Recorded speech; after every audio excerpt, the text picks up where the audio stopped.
I want to say that I know that there are trainers out there that advise against it. And I couldn't disagree more. The only time I would advise against playing tug of war with a dog is if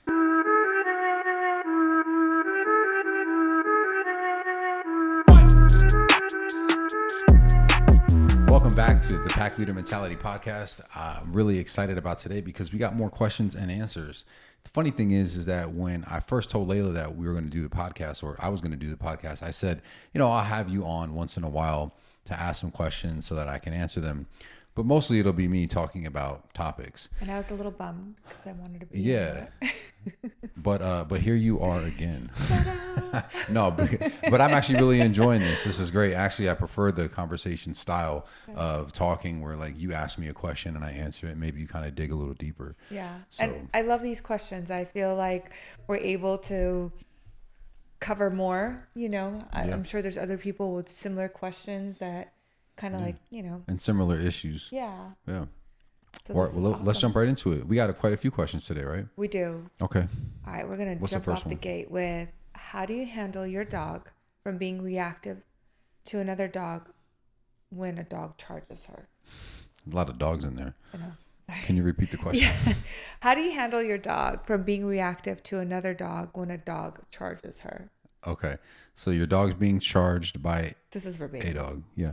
Right. And your dog is reactive. I mean, first of all, I'm going to say honestly, like, can you blame your dog? Yeah. Like, let's have a little compassion, a little empathy for the situation. Most of you that know me, watch me, follow me, know my dog Brooklyn. She's pretty much like nearly a perfect dog.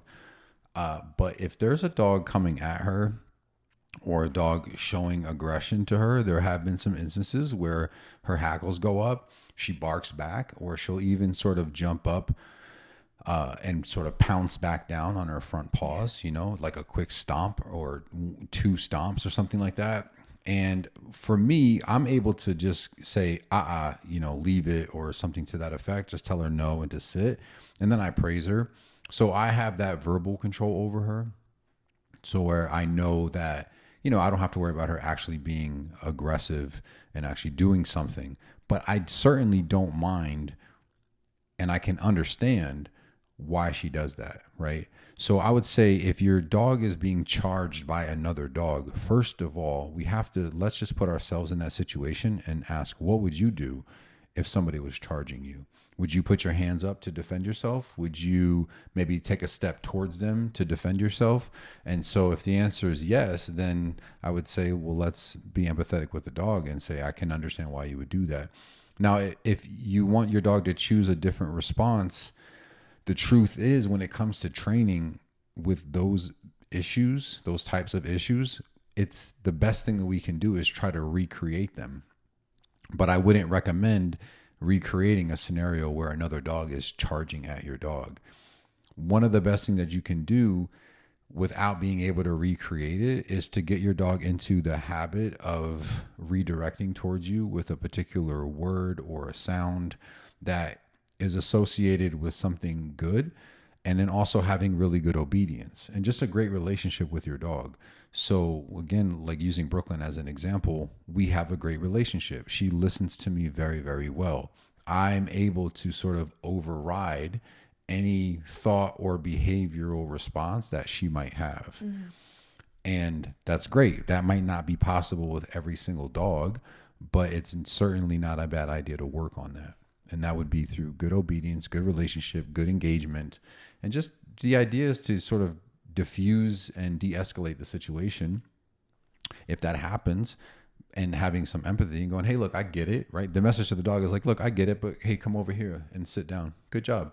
That's it. I wouldn't correct that behavior because for me, I can understand it. I think that it's okay. It's okay. It's an okay response. Yeah. Right? It may not be ideal, but it's okay. It makes sense, right? If it makes sense for us as humans, they're animals. At the end of the day, of course, it makes sense for them to kind of defend themselves to a certain degree. Absolutely. I mean, just imagine somebody running at you. Like, excuse me, sir. Yeah. Back it up. All right. Ready for the next one? Yeah, let's do it. Okay. Share your favorite public places for training. My favorite public places. Well, here in Vegas, I would say, so my like top few would be Bass Pro Shops in no particular order.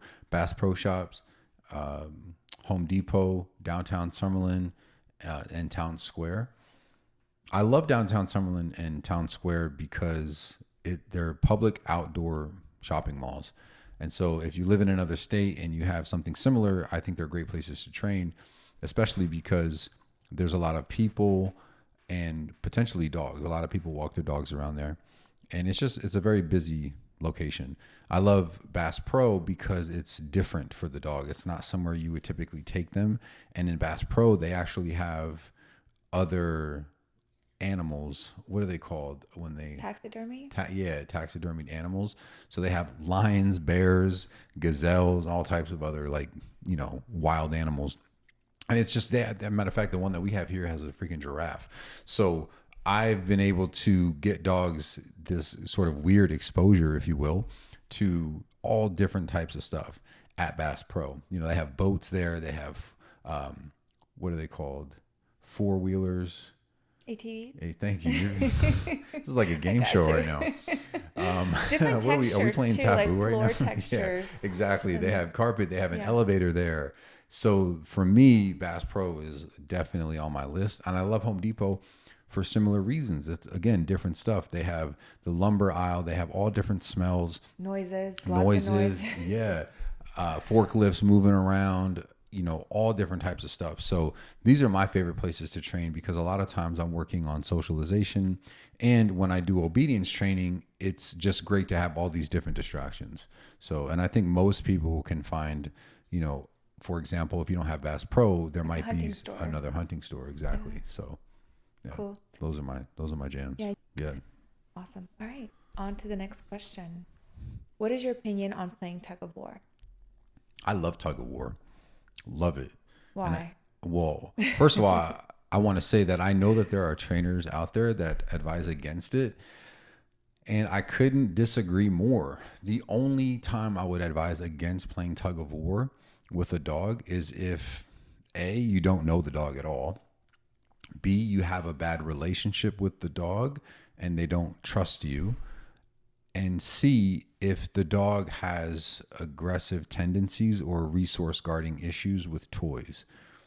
Other than that, I think tug is amazing. And I love tug because it's a great way to bond with the dog, build your relationship, build their confidence, expel energy, implement obedience. And I mean, dogs have a natural tendency to want to bite on something and pull at it. So we're allowing them to utilize their own natural tendencies in a way that we can structure it so that way we can implement training. So I'll have a dog sit or down and wait for the release before they come get the tug again. I'll toss the tug. I can focus on impulse control and building patience with the dog. So the list is almost endless in terms of the benefits. And obviously, again, if you have a reactive dog or an aggressive dog rather, and they don't trust you, then probably not the best idea. But realistically, I mean, in my experience, those situations are very few and far between. And a lot of people, for example, get nervous when they play tug with their dogs because the dog is growling. And I would say most of the time, in my experience, I haven't personally met a dog that growled when we played tug where it was a concern. So with tug, should you let your dogs win all the time, or is it like a 50-50? How does that work? Yeah, most of the time I let the dog win for sure because I want to make it fun for them and I want to build their confidence. And for me, when I'm playing tug, I actually want the dog to pull harder because the harder they pull, the more involved they're getting and the more energy I can expel from them, the more tired I can get them basically. Letting the dog win, and that's another thing that people get confused about. They think that they have to, and when they play tug, that they should be winning or constantly yanking the toy to show their dog that they're in charge or more dominant or whatever the case is. And the reality is that a lot of times, especially with younger dogs, we run the risk of discouraging them from wanting to play. I always tell my clients that's a lot like teaching a kid to play basketball. Never giving them the ball. And then every time they go to shoot the ball, you're like stuffing their shots, and they can never score. It's just not fun for them. Yeah. So I absolutely, I would say 90% of the time I'm letting the dog win. So I'll pull really hard. If they pull back against me, I make them pull a couple of times and then I let go in this sort of dramatic fashion when I'm first teaching them to play, to encourage them to win so that way we can continue to play. And they love it. I love it. I think it's great. You know, I've seen you quite a few times get play into it. with some of the rescues that we've Yeah. had, and you really get into it. Yeah. It's like watching almost like two kids playing. Yeah, You're I just, love it. you guys are having It's fun. great. It's cute. Yeah, big fan of Tug. All right, next question. Ooh, I like this question. What is challenging to you as a dog trainer? Maybe something related with a client. I would say, well, okay. I think most people assume that as a dog trainer, I get frustrated if people are using training tools like a flexi leash, or maybe they're overly affectionate to their dogs or baby talk their dogs. And to be honest with you, those things actually don't bother me. And I'm only saying that just to kind of clear that, because I think that's a common assumption with dog trainers, that we're all annoyed with everybody, but that's very far from the truth for me. I don't judge people. In fact, I get it. I see how much people love their dogs, and I can understand why they make the mistakes that they do. For me, the challenging things that I've experienced would really be learning how to turn it off. Like when I come home, how to detach myself from the work that I do. I put a lot of pressure on myself early on when I started my business, because I was so adamant about helping people and making sure that I did my very best, that I would go to sleep at night with like these thoughts that just kept spinning, that like, oh, you could have said this and you could have said that and you could have showed him this way and you could have showed him that way. And so that was an issue for me. One problem that I've had with some clients here and there, but not often at all, is I've had some clients where I tell them and show them how to do things, and they're like, oh yeah, they know that, or yeah, they can do that. And then I've had one lady specifically that I had to stop training, and I said, I was like, can you remind me again, like how I can help you? Because it seems like everything I'm offering you and trying to show you, you say that the dog already knows. So can you just remind me of what I can do to help?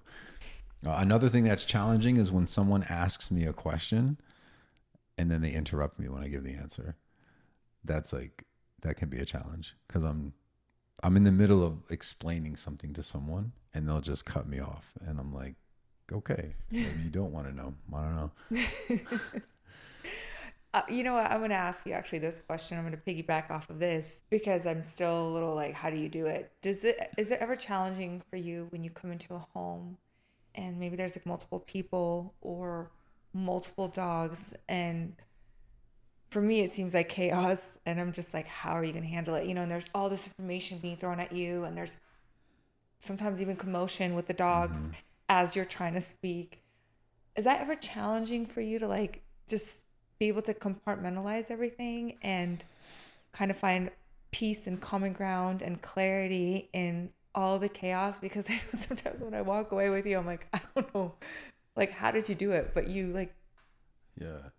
So how do you do that? how do I do that? I wouldn't say that it's challenging. It used to be, because I felt this pressure when I first started my business to like solve all the problems right away. So I felt like I had to give them all the answers, and I had to walk out of their house, after the first time meeting them, having solved every issue.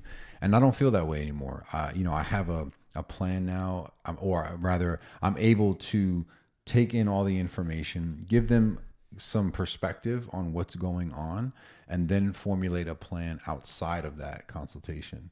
So that's helped me a lot, because I used to feel so much pressure to almost write out a plan right there, like everything we're going to do. And now I have an opportunity to sort of marinate on the information, think about it, reflect on it, and then put a plan together and then go from there. And that's been really, really helpful for me. So, Nice. Alrighty, on to the next question. 4-year-old Ozzy was playing with my mom and bit her in the face at our house. How do we correct? the thing is if your mom was playing with the dog and the dog bit her in the face, I would want to know a lot of things, like what's the general relationship between your mom and the dog? how was your mom playing with the dog? Was it an accident or was it on purpose? Right. And so, regardless, though, the approach is going to be more from a preventative perspective rather than punishing the dog. Just to be clear, it's not okay for a dog to bite someone in the face, especially if it was done intentionally. And I hope that your mom is okay.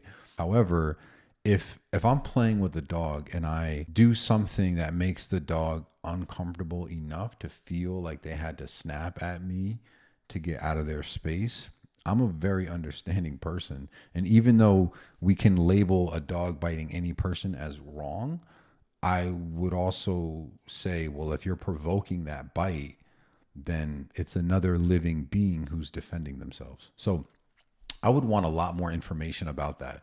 And I would say for now, to give a definitive answer to that question, mom and dog don't play anymore, period.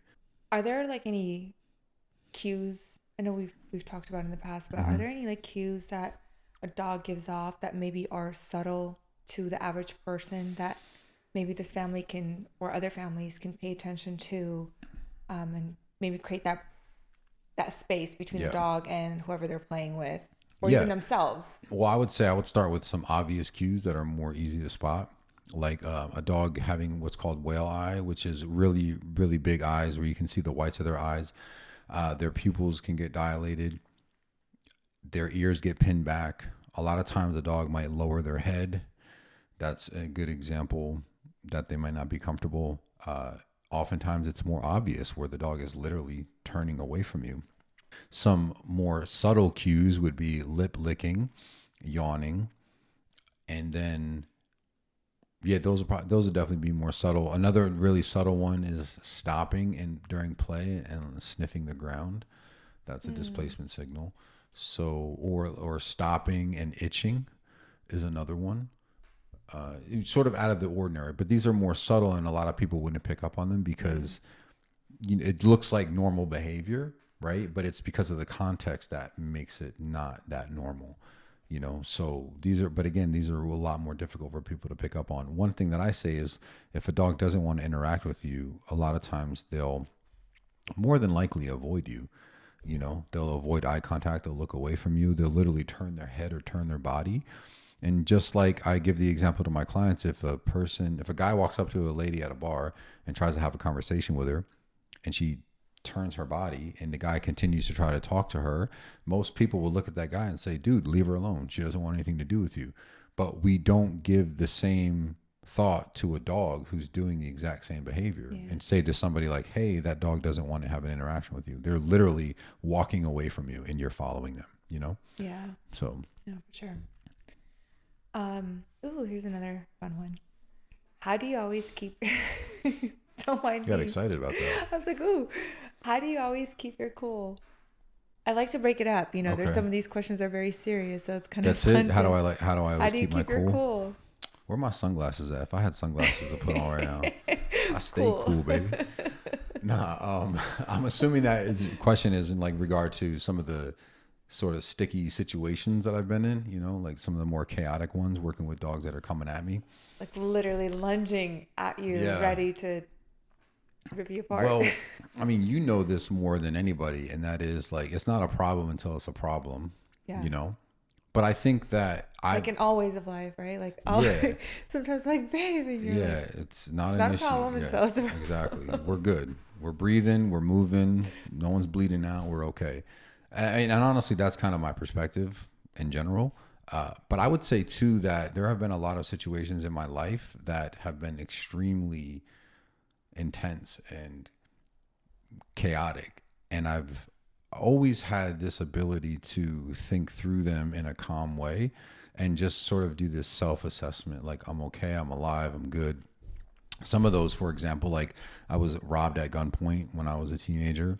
I've been in fights with 7, 8 people at a time, getting jumped, defending myself. And it sounds kind of crazy, but those experiences in my life have made me realize that it's not that bad. Like there's things that have been worse, like the car accidents I've been in 4 motorcycle accidents. And I remember the one that I got into in California, which if you guys follow me, you probably seen some of that story. But when I hit the guardrail, I immediately did like a self-assessment. So I took a deep breath. I asked myself what my name was. I knew where I was. I knew who I was. I could feel my fingers. I could feel my toes. I took another deep breath. I thought I had broken my ribs, but because I could breathe easily, I realized that I hadn't. So then I started to notice that the pain was coming from my hip, and I probably shouldn't have gotten up, but I did, and I could kind of walk. But it was like that ability for me to analyze a situation almost in slow motion is something that I think has really been with me since as long as I can remember. But I've certainly made a more conscious effort with regard to what I do now as a professional dog trainer to be in a situation, and I know that there's a lot of people observing, and I also recognize that my calmness helps to alleviate any potential stress that others are feeling, and even the dogs. Yeah, I was gonna say, right? and even the dog. Yeah. So it's more important for me to remain calm, and it's a conscious effort. And I say that, and people have commented in some of those videos and they're like, wow, you're so calm. And I say, thanks. It's a conscious effort, because it is.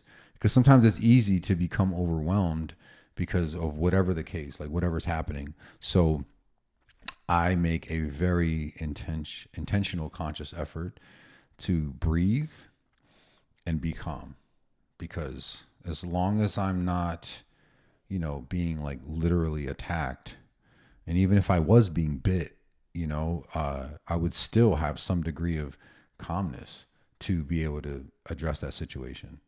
The one, you got me all tongue tied right now, but the one situation that really sticks out in my mind is the Mal that was determined to go after you, and every time he jumped up or did something. Mind you, I'm behind the glass door, but it was startling me, and I had to like hold the camera still, not to keep that, because I was literally like jumping and jerking. Yeah. Um, it, like, I'm curious too, like how in those literally chaotic situations where the dog is literally jumping at you, is trying to attack you, like what goes on in your head? Do you like freeze, like slow it down in your head and you're just laser focused on the dog, or like how does that happen? Because everybody else is like jumping up and get startled, and it's like you're completely unfazed.